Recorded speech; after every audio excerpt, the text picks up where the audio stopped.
Part 1 में हमने कुछ महत्वपूर्ण घटकों की, कॉन्सेप्ट्स की बात की थी, जिसमें हमने आर्थिक प्रणाली के समुच्चय और वस्तुओं का वर्गीकरण किन आधार पर किया जाता है, कितने प्रकार से किया जाता है, वो आपको बताया था।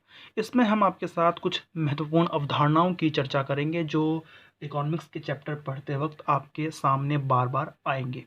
पहले है निवेश, इन्वेस्टमेंट। देखिए, निवेश का अर्थ होता है पूंजी के स्टॉक में वृद्धि करना। निवेश का मतलब है ऐसा खर्च करना जिससे आपकी पूंजी के स्टॉक में वृद्धि हो। पूंजी क्या होती है? पूंजी वो वस्तु, वो संपत्ति जो बदले में आपको कमा कर दे, और ऐसी चीज के खरीदने पर जो बदले में आपको कमा कर दे, उस पर किया गया खर्च ही निवेश है। मतलब यदि आप एक सेल फोन खरीदते हैं तो वो सेल फोन आपकी कंज्यूमर गुड हुई, क्योंकि वो है आपकी ज़रूरतों को सेटिस्फाई कर रहा है, बदले में कमा कर नहीं दे रहा। या मान लीजिए कि आपने एक कार खरीदी ऑफिस आने जाने के लिए, कॉलेज आने जाने के लिए, तो वह कार आपकी कंजम्पशन गुड हुई, क्योंकि वह कार आपको कमा कर नहीं दे रही है।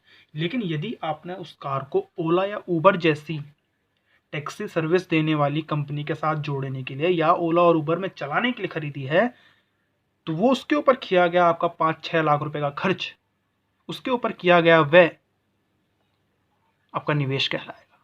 क्यों? क्योंकि बदले में वो आपको कमा कर देगी। तो मैं कह सकता हूं कि निवेश का अर्थ है पूंजी के स्टॉक में वृद्धि करने के लिए किया गया व्यय। कहने का मतलब यह है कि यदि आपके पास पहले 2 कार्स थी, ये आपकी पूंजी मान लेते हैं हम, ये हम आपकी पूंजी मान लेते हैं। पहले ये पूंजी का स्टॉक आपके पास था, तो स्टॉक मतलब कुछ जमा वस्तु, वो स्टॉक कहलाता है। तो आपके पास पहले पूंजी कितनी थी? कार 2 थी।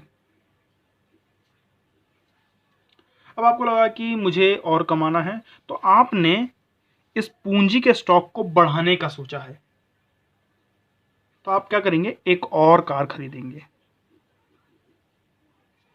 तो आपका पूंजी का स्टॉक बढ़ जाएगा, 2 से 3 हो जाएगा। कितने का परिवर्तन आएगा? परिवर्तन आपका आता है 1 का। परिवर्तन को हम डेल्टा से दिखाते हैं।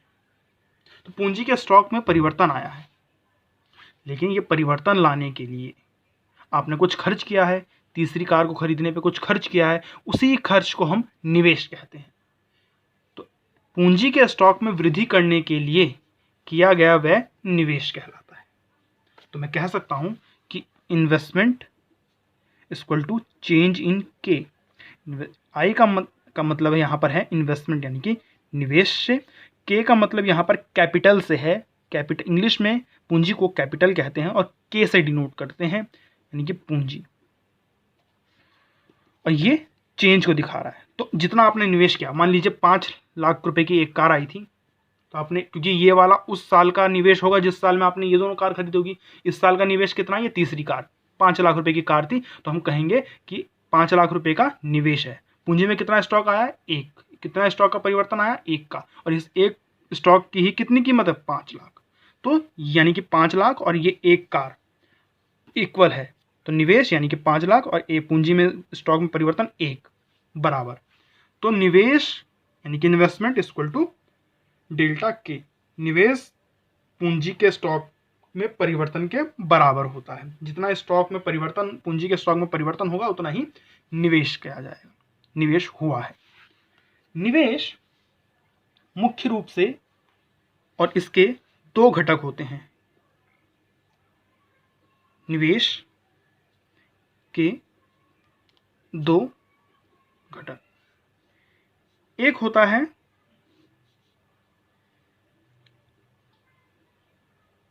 स्थिर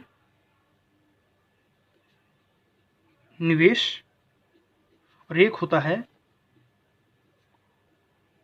माल सूची निवेश। दोनों में अंतर समझना बेहद जरूरी है। स्थिर निवेश वह निवेश जो किसी स्थिर परिसंपत्ति पर किया होगा। वह निवेश जो स्थिर परिसंपत्ति पर किया गया हो। स्थिर परिसंपत्ति पर किया गया निवेश स्थिर निवेश कहलाता है। जैसे कि प्लांट के ऊपर किया गया खर्च, वह प्लांट स्थापित अगर आप कर रहे हैं तो, या आपने मशीनरी खरीदने के लिए खर्च किया है, तो इन सब चीजों पे क्योंकि ये स्थिर होती है तो इन पर किया गया वह स्थिर निवेश कहलाएगा। एक उत्पादक को प्लांट की लगाने की भी आवश्यकता है, मशीनरी की भी जरूरत है, उत्पादक ही निवेश करते हैं, गवर्नमेंट भी निवेश करती है। तो गवर्नमेंट ने यदि एयरपोर्ट बनाने पे खर्च किया है तो वह उसका स्थिर निवेश कहलाएगा। यदि उत्पादक ने प्लांट या मशीनरी खरीदने पर व्यय किया है तो वह स्थिर निवेश कहलाएगा। और यदि हम लोगों ने जो परिवार क्षेत्र के अंदर आते हैं, यानी हम लोग कंज्यूमर लोग, जो हम लोग घर में जो रहते हैं, जो परिवार क्षेत्र है, जो उत्पादक से वस्तु और सेवा खरीदता है, उसका यदि वह घर बनाने पे खर्च करता है तो वह उसका स्थिर निवेश है। दूसरा निवेश होता है माल सूची निवेश। देखिए, एक उत्पादक को कच्चे माल खरीदने की भी आवश्यकता होती है, तो कच्चे माल पे जो वो खर्च करेगा तो असल में वो कमाने के लिए ही तो खरीद रहा है कच्चा माल, ताकि उसकी शर्ट बना सके। एक कपड़ा इसीलिए खरीद रहा है क्योंकि उसकी शर्ट बना सके। वह इंक इसलिए खरीद रहा है क्योंकि वो पेन बना सके, तो ये उसका कच्चा माल है। तो इस पर किया गया वह भी निवेश होगा, मगर माल सूची निवेश, क्योंकि कच्चे माल के ऊपर खर्च किया जाता है। तो इस तरह से निवेश को दो भागों में बांटा जाता है, स्थिर निवेश और माल सूची निवेश। अच्छा, स्थिर निवेश का क्या महत्व है? स्थिर निवेश का क्या महत्व होना चाहिए? देखिए, स्थिर निवेश का अगर जितना जिसके पास प्लांट होंगे, जितना जिसके पास मशीनरी होगी, जाहिर सी बात है उसका उत्पादन क्षमता अधिक होगी, ज़्यादा होगी, बढ़ेगी,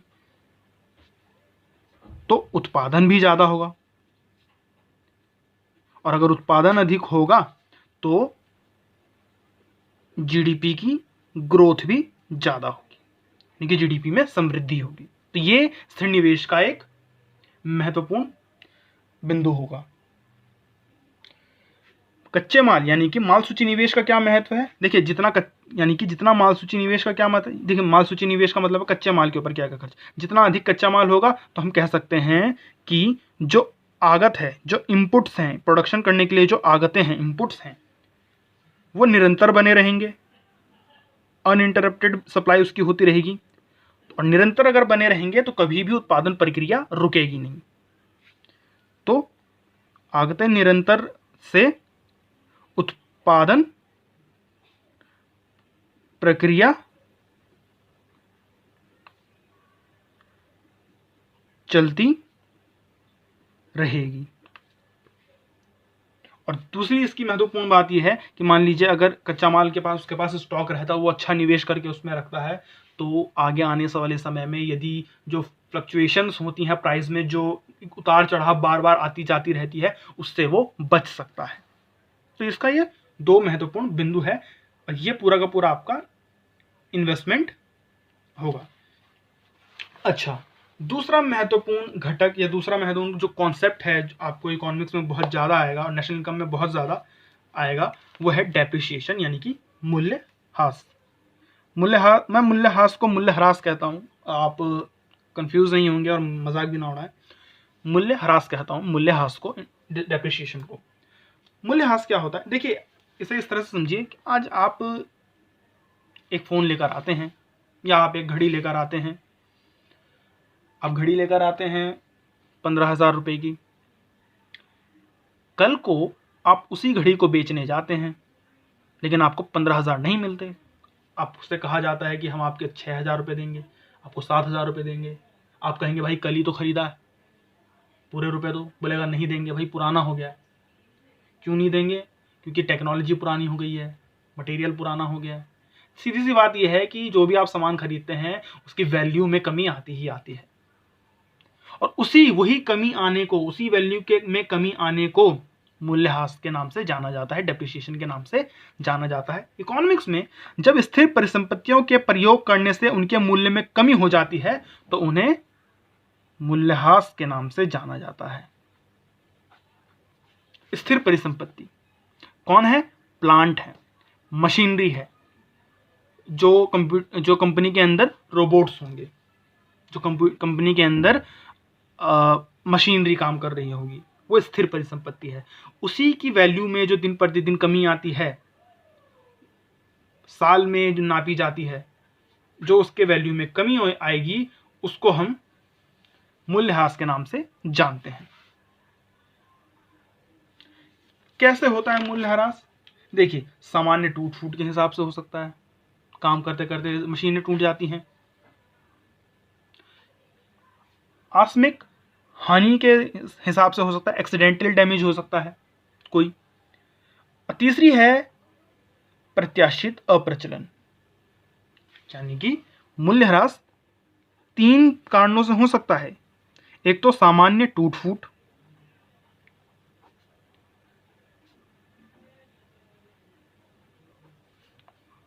नॉर्मल वियर्स एंड टियर्स। दूसरी है आकस्मिक हानि, एक्सीडेंटल डैमेज। और तीसरी है प्रत्याशित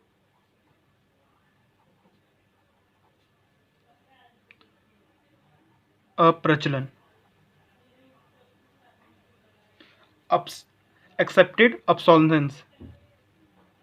तो यहाँ पे सामान्य टूट फूट का मतलब है जो रोज के आधार पर जो छोटी मोटी टूट फूट होती रहती है मशीन के अंदर, जो पेज बदलना पड़ता है, जो वायरिंग बदलनी पड़ती है, जो पेंट कराना पड़ जाता है, वो सामान्य टूट फूट में आ जाता है। आकस्मिक हानि में है जो एक्सीडेंटली डैमेज हो जाए। प्रत्याशित अप्रचलन का क्या मतलब है? 3 तरह से मूल्यह्रास होगा आपकी स्थिर परिसंपत्ति, सामान्य टूट फूट की वजह से, आकस्मिक हानि की वजह से, और तीसरा है प्रत्याशित अप्रचलन। प्रत्याशित अप्रचलन, एक अप्रचलन मतलब होता है जो समय से जो प्रचलन में ना रहे और जिसे आप प्रत्याशित यानी कि एक्सपेक्टेड हो ही। जैसे कि मेरा कहने का मतलब है कि ये 2 तरह से हो सकता है, प्रत्याशित अप्रचलन 2 तरह से हो सकता है। एक तो मांग में परिवर्तन आ जाए,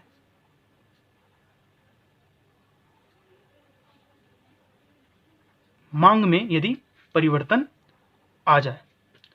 देखिए, रबड़ के जूते पहले इस्तेमाल होते थे तो उनके लिए कंपनी रबड़ के जूते वाली कंपनी होती थी। वो रबड़ की कंपनी में जो है वहाँ पे मशीनें ऐसी होती थी जो रबड़ के जूते बना सके। लेकिन अब रबड़ के जूते कोई नहीं पहनता, तो उस जो मशीनरी वहाँ काम कर रही होगी तो क्या उसकी वैल्यू कम नहीं होगी इस वजह से कि मांग में ही चेंज आ गया, अब उसका सामान कोई खरीद नहीं रहा। तो वहाँ का जो प्लांट है, उसका जो प्लांट है, क्या कोई आदमी उस प्लांट को खरीदने के लिए तैयार होगा? नहीं। वो कंपनी भी बेचना चाहेगा तो नहीं बिकेगी, क्योंकि उस कंपनी के अंदर जो सामान बनता है वो कोई खरीदता ही नहीं है। तो मांग में परिवर्तन की वजह से भी आपके स्थिर परिसंपत्ति की कीमतों में, उसकी जो मूल्य है उसमें कमी आ सकती है। तो ये प्रत्याशित अप्रचलन है। दूसरा है टेक्नोलॉजी में परिवर्तन, यानी कि तकनीक में परिवर्तन। जैसा कि मैंने आपको बताया, फोन, अगर आप फोन कल आज लेकर आएंगे, 2 महीने बाद बेचने जाएंगे, आपसे कोई आपका 20,000 का फोन कोई 4,000 में नहीं खरीदेगा। क्यों नहीं खरीदेगा? क्योंकि टेक्नोलॉजी आपकी पुरानी हो चुकी होगी, नए ज़्यादा रैम के फ़ोन आ चुके होंगे, नए चिपसेट्स आ चुके होंगे, नए उसमें जो है प्रोसेसर आ गया होगा। तो इसीलिए जो है उस समय क्योंकि नया प्रोसेसर आ चुका होगा, तो आपके फ़ोन में जो लगा हुआ कैमरा होगा, जो प्रोसेसर होगा, जो सीपीयू होगा, जो चिपसेट होगी, वो पुरानी पड़ गई होगी। तकनीक में परिवर्तन आ गया, इसीलिए आपके फ़ोन की वैल्यू कम हो गई। तो डेप्रिसिएशन 2 तरह से 3 कारणों से होता है, सामान्य टूट फूट, आकस्मिक हानि और प्रत्याशित अप्रचलन की वजह से। अच्छा, एक और कॉन्सेप्ट है, एक अप्रत्याशित अप्रचलन भी है। अप्रत्याशित अप्रचलन, देखिए वैल्यू तो और भी तरह से आपकी अस्थिर परिसंपत्ति या प्लांट या मशीनरी की कम हो सकती है। मान लीजिए बाढ़ आ जाए,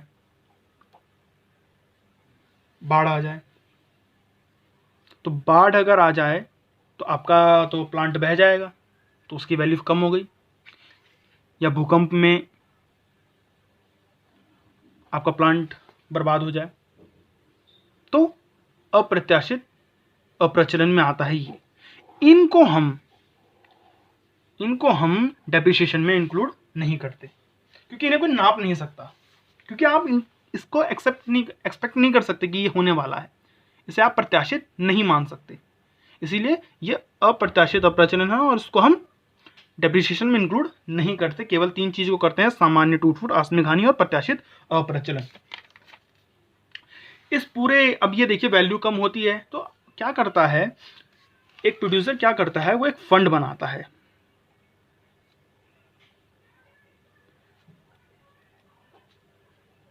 मूल्यह्रास कोष, डेप्रिसिएशन फंड बनाता है, और उस फंड के द्वारा ही इस पूरे के पूरी जो कमी आती है उसे वो पूरा करता है। मान लीजिए एक कंपनी है, उसके पास एक मशीनरी है, उस मशीनरी की कीमत है 10 लाख रुपए और उसकी लाइफ है 10 साल, तो 10 साल में वो खराब हो जाएगी, तो 10 साल बाद उसे नई जो है मशीनरी चाहिए होगी, तो उसके लिए वो पैसा जोड़ेगा और वो पैसा उसको मूल्यह्रास से ही मिलेगा। क्या करेगा वो, देखिए मैं आपको क्या बता रहा हूँ कि मूल्यह्रास कैसे निकालेगा वो। देखिए मूल्यह्रास निकालने का जो फॉर्मूला वो ये है कि आपके मशीनरी की वैल्यू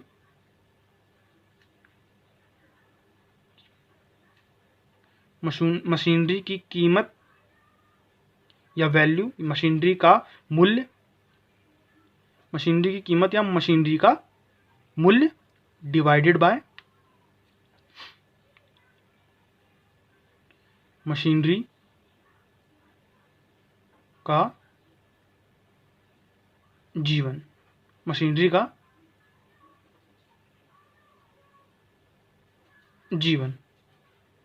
तो मैं कह रहा हूं कि भाई मशीनरी की कीमत है 10 लाख रुपए, मशीनरी की लाइफ कितनी है 10 साल, तो 1 साल में आपको कितने रुपए चाहिए, 1 लाख रुपए जोड़ने ही पड़ेंगे आपको, ताकि 10 साल बाद आपके पास 10 लाख रुपए हों और आप नई मशीन खरीद लें। तो इस हिसाब से प्रत्येक साल जो है वह उत्पादक मूल्यह्रास कोष में 1 लाख रुपए जमा करेगा, यही उसका डेप्रिसिएशन है। तो डेप्रिसिएशन बनाने का फॉर्मूला ये भी है, और इसी फॉर्मूला, इस बार का जो नेशनल इनकम में आया था क्वेश्चन, उसमें मूल्यह्रास दिया हुआ नहीं था, डेप्रिसिएशन दिया हुआ नहीं था। इस बार उसमें मशीनरी की कीमत और मशीनरी का जीवन दिया था, आपको मूल्यह्रास इस तरह से निकालना था। कई बच्चे उसमें गच्चा खा गए थे। खैर, आप ये गलती नहीं करेंगे। आगे स्टॉक और प्रवाह। देखिए स्टॉक क्या है, प्रवाह क्या है। आपकी टंकी में रखा हुआ पानी स्टॉक है, आपके नल से निकलता हुआ पानी प्रवाह है। लेकिन इकोनॉमिक्स में पानी और टंकी और नल का क्या लेना देना। खैर, जिस भी आर्थिक चर को आप एक निश्चित समय बिंदु पर मापते हैं, जिस भी आर्थिक चर को आप एक निश्चित समय बिंदु पर मापते हैं वह स्टॉक होता है, और जिसे आप एक समय अवधि, जिसे आप एक समय अवधि के रूप में, जिसे आप एक समय अवधि के रूप में मापते हैं, वो आपका प्रवाह है। कहने का क्या मतलब है भाई, अगर मैं कहूं कि 12 तारीख को मेरे पास 20,000 रुपए हैं तो वो स्टॉक है, और अगर मैं ये कहूं कि इस महीने मेरे को 10,000 रुपए का इंटरेस्ट मिला है बैंक से, तो प्रवाह है। कैसे, क्योंकि मैंने आपको एक निश्चित समय बताया है, at a point of time पे लेकर गया हूं मैं आपको। जब मैंने आपको बताया कि मेरे पास 20,000 रुपए है, 20,000 रुपए है, जब मैंने आपको बताया कि मेरे पास 20,000 रुपए है 12 तारीख को, तो मैं असल में आपको एक पॉइंट ऑफ टाइम पे लेके आऊँ, एक निश्चित समय बताया है मैंने आपको कि 12 तारीख को, तो वो स्टॉक है मेरे पास 20,000 रुपये का, 20,000 रुपये का स्टॉक है। लेकिन मैं आपको बता रहा हूँ एक समय अवधि, एक ही इस महीने मेरे पास, महीना कब से कब तक होता है, 1 से लेकर 31 तक का, तो इस महीने मेरे पास 10,000 रुपये का इंटरेस्ट आया है बैंक से। 10,000 रुपये का इंटरेस्ट आया है बैंक से। तो मैं आपको पूरे अवधि के बारे में बता रहा हूँ, एक समय अवधि के तौर पे लेके जा रहा हूँ। अवधि मतलब एक time period, at a period of time में जब कोई चीज बताई जाती है तो वो प्रवाह है, फ्लो है। तो जब मैं आपसे कह रहा हूं कि इस महीने मेरे पास 10,000 रुपये का इंटरेस्ट आया है बैंक से, तो वो फ्लो है, क्योंकि मैं आपको एक पूरी समय अवधि के बारे में बता रहा हूं। 1 से लेकर 31 तारीख तक मेरे पास आया है 10,000 रुपये, तो ये फ्लो है। एग्जाम्पल मैं आपसे ले लूं, अच्छा मैं आपसे कहूं कि एक बात बताइए, मैं आपसे बोलूं कि बताइए दिल्ली और पटना की दूरी, चलिए दिल्ली और पटना की दूरी मैं कह देता हूं भाई कि 1200 किलोमीटर है। बताइए स्टॉक है या प्रवाह? भाई ये स्टॉक है। क्या इसमें परिवर्तन होगा? नहीं होगा। मैं आपको at a point of time पे लेके जा रहा हूं। दिल्ली और पटना के बीच की दूरी ये 1200 किलोमीटर है तो है, लेकिन इसी के बीच में चलने वाली कार की जो स्पीड होगी, इसी के बीच में कार के चलने वाली कार की जो स्पीड होगी, जो रफ्तार होगी, वो फ्लो है। क्यों है फ्लो? क्योंकि उसकी स्पीड में कमी वृद्धि आती जाती रहती है। वो हम बताते हैं पर किलोमीटर के हिसाब, वो हम बताते हैं आपकी कि 20 किलोमीटर पर आवर के हिसाब से चल रही है, पर आवर। आवर में 60 मिनट भी होते हैं, तो एक टाइम पीरियड, 1 घंटे में कार इतनी चल रही है, तो आपको एक टाइम पीरियड दे रहा है, तो वो प्रवाह है। लेकिन अगर आपको एक निश्चित बिंदु के बीच में को माप रहे हैं हम लोग, तो वो स्टॉक है। तो ये एग्जांपल आपके स्टॉक और प्रवाह को समझने के लिए बेहतर होगा। अर्थव्यवस्था के 4 क्षेत्र: परिवार क्षेत्र, उत्पादक क्षेत्र, सरकारी क्षेत्र, एक्सटर्नल सेक्टर यानी विदेशी क्षेत्र। परिवार क्षेत्र आप और मैं, हम लोग जो उपभोक्ता हैं। परिवार क्षेत्र जो उपभोक्ता है, और क्या है हम? कारक सेवा के मालिक। कारक सेवा मैंने पिछले वीडियो में बताया था आपको, लैंड, लेबर, कैपिटल, एंटरप्रेन्योरशिप, श्रम, भूमि, उद्यमवृत्ति और पूंजी। हम इनके मालिक हैं, या हम ही से तो इस्तेमाल कर, श्रम करने कौन जाता है? परिवार क्षेत्र से तो जाते हैं, आप ही के घर वाले और हमारी घर वाले तो काम करने जाते हैं। तो कारक सेवा के मालिक हैं हम लोग, मालिक हैं, कारक श्रम के हम मालिक हैं, मतलब हम लोग श्रम प्रोवाइड कराते हैं। कौन इस्तेमाल करता है इसका? उत्पादक क्षेत्र, ये उत्पादन करते हैं, ये उत्पादन करते हैं।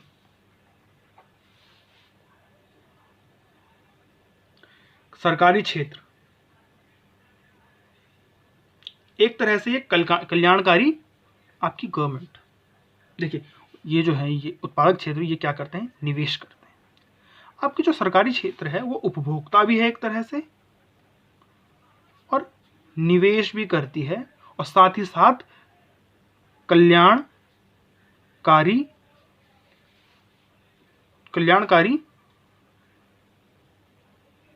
क्रिया भी करती है। उपभोक्ता कैसे? भाई मिलिट्री के लिए ड्रेस खरीदना, मिलिट्री के लिए खाना खरीदना, मिड डे मील के लिए अनाज खरीदना, उपभोक्ता हुई। निवेश कर रही है वो, पुल बना रही है, एयरपोर्ट्स बना रही है, फैक्ट्रियां लगा रही हैं सरकार, तो ये सरकार है, सरकारी क्षेत्र नहीं, सरकार हमारी जो काम करती है, इकोनॉमिक एक्टिविटी करती है, वो निवेश कल्याणकारी क्रियाएं कैसे करती है भाई? स्कूल चलाती है तो उसमें टेक्स्ट बुक प्रोवाइड कराती है, अस्पताल चलाती है तो उसमें मेडिसिन देती हैं, पीडीएस सिस्टम चलाती है, कल्याणकारी रखा है, तो ये सब काम करती है। एक्सटर्नल सेक्टर जिसमें आयात और निर्यात होता है, यानी कि फॉरेन सेक्टर। तो ये 4 क्षेत्र होते हैं अर्थव्यवस्था के, जिनसे मिलकर एक अर्थव्यवस्था बनती है। लेकिन आपके सिलेबस में केवल 2 क्षेत्रीय अर्थव्यवस्था यानी कि परिवार और उत्पादक क्षेत्र के ऊपर बात की गई है। पूरा सिलेबस हमारा 2 ही क्षेत्रों के ऊपर निर्भर करता है। तो इंटरसेक्टोरल फ्लो क्या है? ये असल में एक क्षेत्र की दूसरे क्षेत्र के ऊपर निर्भरता को बताता है। एक क्षेत्र दूसरे क्षेत्र के ऊपर निर्भर होता है, यही हमें बताता है अंतर क्षेत्रीय प्रवाह, इंटरसेक्टोरल फ्लो। अर्थव्यवस्था का प्रत्येक क्षेत्र अन्य क्षेत्र पर निर्भर करता है, चाहे वो एक प्रकार से हो चाहे वो अन्य यानी कि किसी भी प्रकार से, किसी ना किसी प्रकार से तो एक क्षेत्र दूसरे क्षेत्र के ऊपर निर्भर करता ही करता है। मैं उपभोक्ता क्षेत्र ले रहा हूं, यानी कि परिवार क्षेत्र हमारा, ये हमारा परिवार क्षेत्र, ये उत्पादक क्षेत्र और ये सरकारी क्षेत्र। अब देखिए एक दूसरे के ऊपर कैसे निर्भर है। उपभोक्ता या परिवार क्षेत्र उत्पादक पे कैसे निर्भर है? भाई वस्तु के लिए निर्भर है, जो ये लोग बनाते हैं वो हम लोग किससे खरीदते हैं इसके ऊपर, तो हम लोग वस्तु के लिए उत्पादक के ऊपर निर्भर हैं। दूसरा, अच्छा उत्पादक हमारे ऊपर यानी कि परिवार क्षेत्र के ऊपर कैसे निर्भर है? वही निर्भर ऐसे हैं कि हम लोग कारक सेवा देते हैं इनको, हम ही लोग तो काम करने जाते हैं ना इसके ऊपर।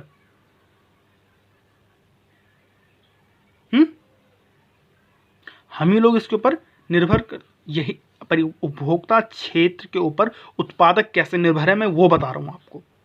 तो कारक सेवा देते हैं, ठीक बात है। अच्छा, उत्पादक परिवार क्षेत्र सरकारी क्षेत्र के ऊपर कैसे निर्भर है और उत्पादक क्षेत्र सरकारी क्षेत्र के ऊपर कैसे निर्भर है? तो भाई प्रशासनिक कार्य के लिए, यानी कि एडमिनिस्ट्रेशन सर्विसेज के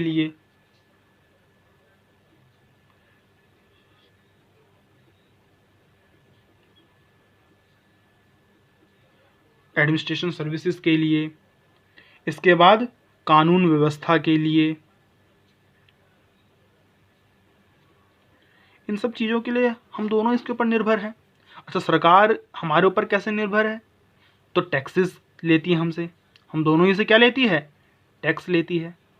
तो कहने का मतलब मेरा ये है, इंटरसेक्टोरल फ्लो का मतलब ये है कि तीनों ही क्षेत्र यानी कि हर एक क्षेत्र किसी ना किसी तरह से एक दूसरे के ऊपर निर्भर है। ये बताएगा आपको अंतर क्षेत्रीय प्रवाह। प्रवाह 2 तरह के होते हैं, मौद्रिक प्रवाह और वास्तविक प्रवाह। वास्तविक प्रवाह वो प्रवाह होता है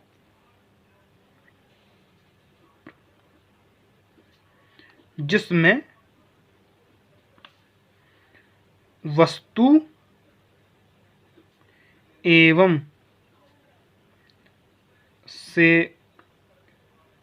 सेवा का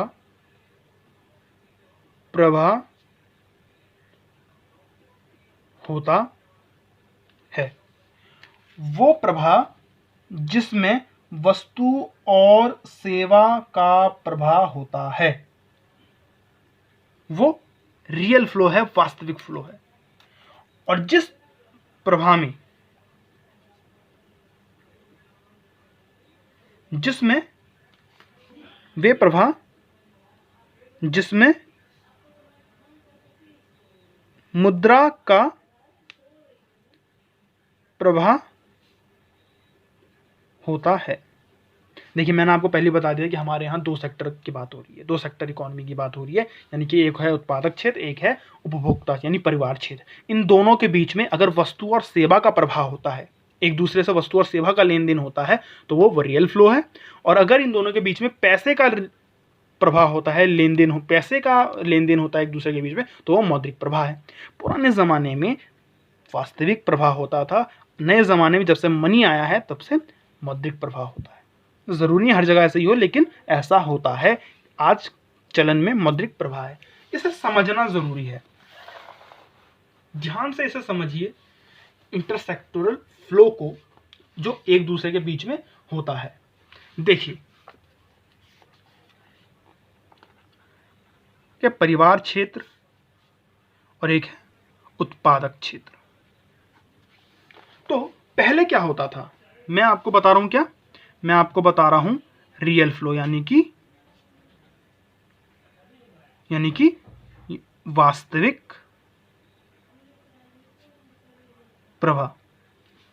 पहले क्या होता था, इन्हें वास्तविक प्रवाह में क्या होता है, मैंने आपको बताया क्या वस्तुओं और सेवाओं का प्रवाह होता है। तो परिवार क्षेत्र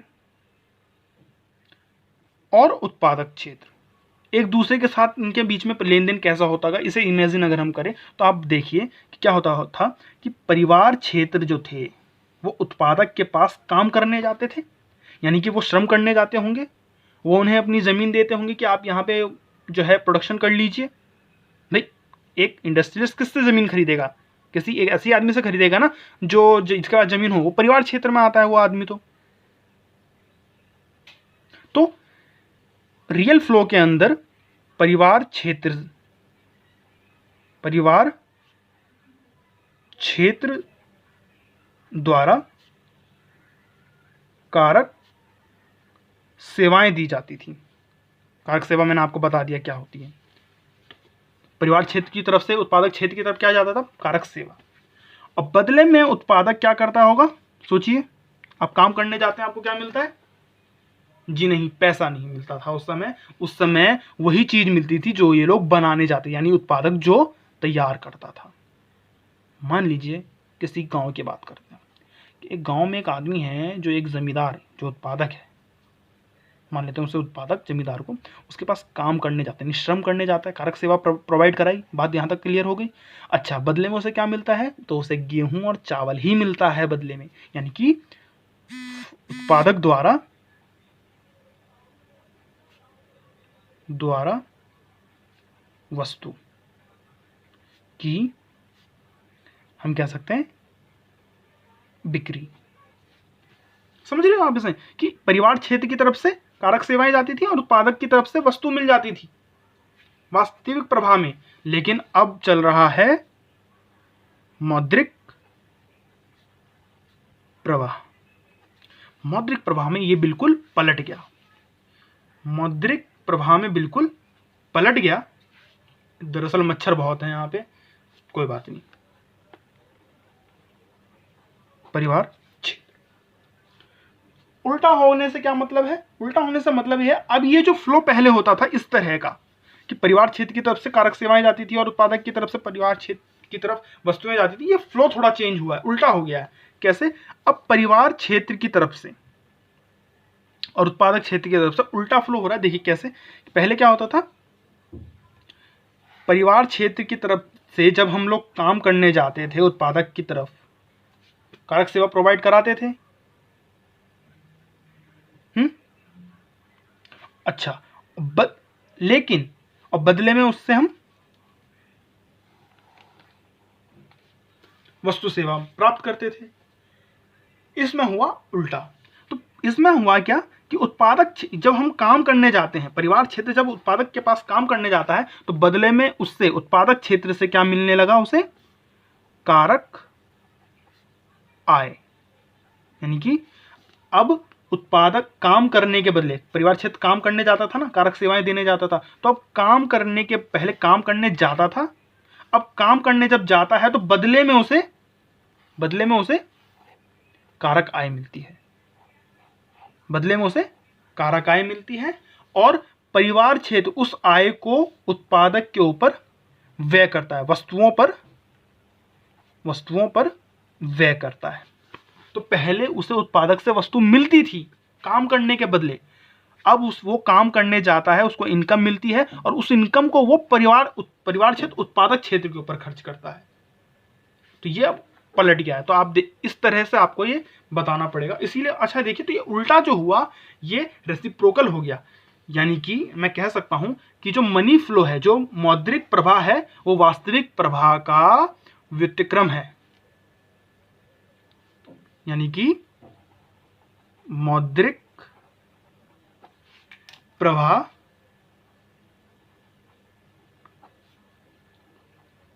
वास्तविक प्रवाह का व्यतिक्रम है, उल्टा है, ये उल्टा हो गया।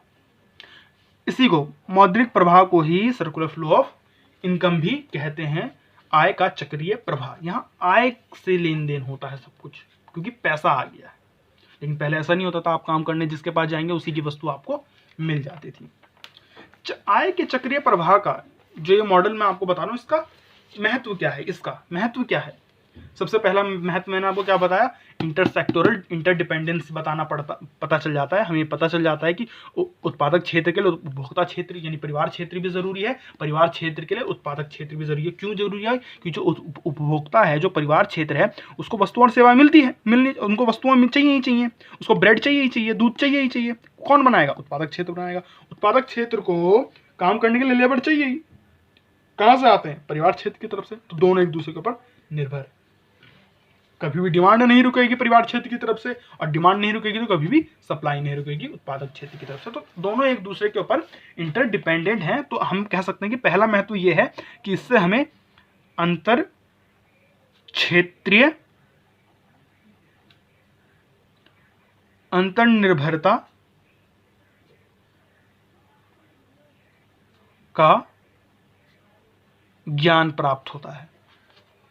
और दूसरा मैं ये कह सकता हूं कि इससे हमें राष्ट्रीय आय की गणना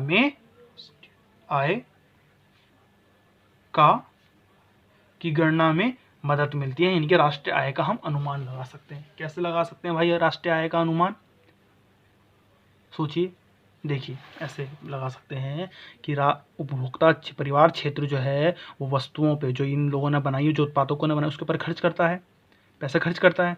तो जो ये पैसा खर्च करेगा, इसे आप एक्सपेंडिचर मेथड से काउंट कर सकते हैं। और बदले में जो उत्पादक क्षेत्र से जो परिवार क्षेत्र को आय मिलती है, कारक आय, इसे आप इनकम मेथड से नेशनल इनकम निकाल सकते हैं। और एक तीसरा मेथड भी है, आउटपुट मेथड। तो ये जो उत्पादक जिस चीज़ का प्रोडक्शन करता है उसकी जो है वैल्यू आप जोड़ेंगे तो आपको आउटपुट मेथड से भी मिल जाएगा नेशनल इनकम। तो नेशनल इनकम की अकाउंटिंग में आपका मौद्रिक प्रवाह बहुत महत्व है। तो अंतर क्षेत्रीय निर्भरता और राष्ट्रीय आय का अनुमान पता लगाने में अंतर क्षेत्रीय प्रवाह, जो मौद्रिक प्रवाह है, ये बहुत इंपॉर्टेंट होता है। तो ये आपका सेकंड पार्ट है।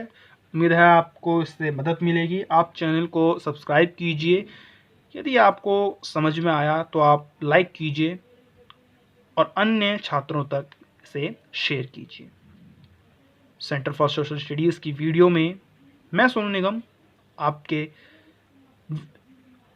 कला स्ट्रीम के यानी कि पॉलिटिकल साइंस, इकोनॉमिक्स और ज्योग्राफी के सिलेबस की व्याख्याएं करता हूं। धन्यवाद।